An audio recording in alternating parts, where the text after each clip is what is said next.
9월 26일 오늘 만나 성경 말씀은 열왕기상 9장 3절에서 5절 말씀입니다. 그에게 말씀하셨다. 내가 나에게 한 기도와 간구를 내가 들었다.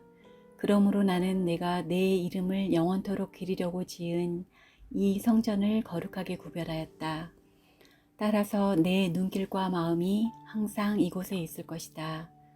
너는 내 앞에서 내 아버지 다윗처럼 살아라. 그리하여 내가 네게 명한 것을 실천하고 내가 네게 준 율례와 규례를 온전한 마음으로 올바르게 지켜라. 그리하면 내가 내 아버지 다윗에게 이스라엘의 왕좌에 앉을 사람이 그에게서 끊어지지 아니할 것이라고 약속한 대로 이스라엘을 다스릴 내 왕좌를 영원히 지켜주겠다. 아멘. 오늘 만나주시는 하나님을 기대합니다. 솔로몬의 1000번제를 받으신 하나님께서는 그에게 나타나 지혜를 주셨습니다. 솔로몬의 성전 봉헌 기도를 들으신 하나님께서 솔로몬에게 다시 나타나셨습니다.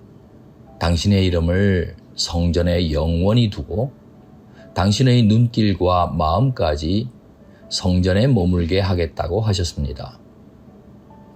하나님께서는 성전을 통해 당신 앞으로 나아오는 이스라엘 백성들을 언제든지 만나 주시겠다는 약속이기도 합니다. 솔로몬은 성전 건축을 마쳤습니다. 자신이 원하는 바를 이루었습니다. 하지만 더 중요한 것은 자신이 원하는 것을 이루는 것보다 하나님께서 원하시는 대로 하는 것입니다. 성전을 하나님께 봉헌했다고 끝이 아닙니다. 성전 봉헌은 시작일 뿐입니다. 마치 결혼식은 행복한 가정을 꾸려가기 시작하는 것과 같습니다. 눈에 보이는 성전에서 제물 드리는 제사는 중요합니다. 하나님의 지시사항이기 때문입니다. 하지만 삶으로 드리는 제사는 더 중요합니다. 그것이 없다면 죽은 성전과 죽은 제사로 전락하고 말 것입니다. 선민들의 순종하는 삶이야말로 산제사와 살아있는 성전이 됩니다. 솔로몬이 하나님의 계명에 순종하면 하나님께서 다윗에게 약속하신 대로 그 왕위가 끊어지지 않을 뿐 아니라 유다 왕조가 영원히 견고하게 될 것입니다. 솔로몬과 백성이 수행해야 할 과제는 법도와 율례를 지속적으로 순종해가는 삶입니다.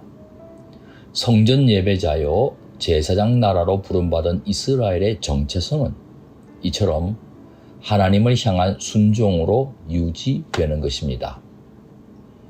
성전과 왕궁 건축으로 강력한 중앙 집권 체제를 확립한 솔로몬이 기도하고 말씀에 순종하는 삶을 살지 않으면 하나님의 통치를 받는 통치자가 아니라 하나님의 통치를 거부하는 폭군이 될 수도 있습니다. 성전은 하나님께서 임재하시지만 하나님을 가두어 놓을 수는 없습니다. 선민 이스라엘이 구별된 순종의 삶을 살지 않는다면 하나님은 언제든지 성전을 떠나실 수 있습니다. 실제로 이스라엘의 역사 속에는 하나님의 영광이 떠난 적이 한두 번이 아닙니다. 이방 나라를 사용하여 성전마저 심판하시는 하나님 아닙니까? 사랑하는 성도 여러분, 우리가 하나님께 순종하지 않는 삶을 살아간다면 아무리 대단해 보이는 교회 건물 아무것도 아닙니다. 교회 직분이나 교회 교세 그리고 교회의 명성 모두 다 마지막 심판 날에는 불에 타서 없어질 것들입니다. 예수님께서도 하나님의 이름으로 선지자 노릇하고 귀신을 쫓아내며 많은 권능을 행한 사람들이라 해도 하나님의 뜻대로 행하지 않은 사람들을 가리켜 불법을 행하는 자라고 질타하시며 쫓아낼 것이라고 하셨지 않습니까? 주님께서 부르시는 그날까지 하나님께로 마음을 온전히 향하고 순종의 여정을 걸어감으로써 산제사 드리고 살아있는 성전 되는 높은 뜻 성도이길 소망합니다. 기도하시겠습니다.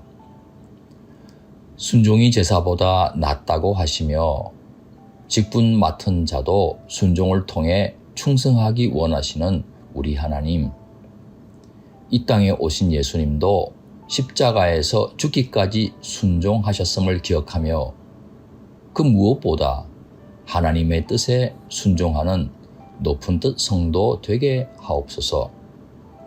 예수님 귀하신 이름으로 기도합니다. 아멘. 이제 두 가지 제목으로 함께 기도하겠습니다. 첫째, 오늘의 말씀을 따라 기도하겠습니다. 하나님의 뜻에 순종하는 삶이 동반된 예배자와 봉사자가 되게 하옵소서. 둘째, 대한민국을 위해서 기도하겠습니다. 정치 지도자는 물론 온 국민이 여호와를 경외할 뿐만 아니라 성경적 가치관을 따라 사는 가운데 하나님께서 책임져 주시는 복된 나라가 되게 하옵소서. 이 제목으로 기도하신 후에 개인 기도 하시겠습니다.